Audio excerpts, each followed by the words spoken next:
تم بس خدا کو جانو، باقی خدا جانے اور اس کی عطا جانے۔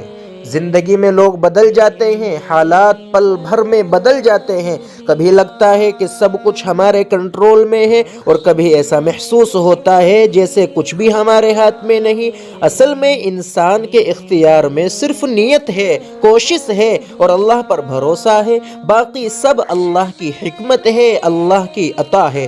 اگر تمہیں لوگ برا کہنے دو، اگر دنیا تمہیں کمتر سمجھے سمجھنے دو، اگر قسمت تمہارے خلاف تمہیں نظر آئے تو آنے دو۔ بس تمہیں ایک بات یاد رکھنی ہے، دل میں اللہ کی یاد کو زندہ رکھنا ہے اور اس اللہ کی یاد سے غافل نہیں ہونا۔ تم بس اللہ کو پہچانو، اللہ سے تعلق مضبوط کرو، پھر دیکھو وہ کیسے اندھیروں میں بھی راستے کھول دیتا ہے، کیسے مشکلوں کو آسان بنا دیتا ہے، تمہیں وہاں سے عطا کرتا ہے جہاں تم سوچ بھی نہیں سکتے۔ اس لیے غصے کو کم کرو، شکوے کو کم کرو اور اللہ پر بھروسہ بڑھاؤ، کیونکہ تم بس خدا کو جانو، باقی خدا جانے اور خدا کی عطا جانے۔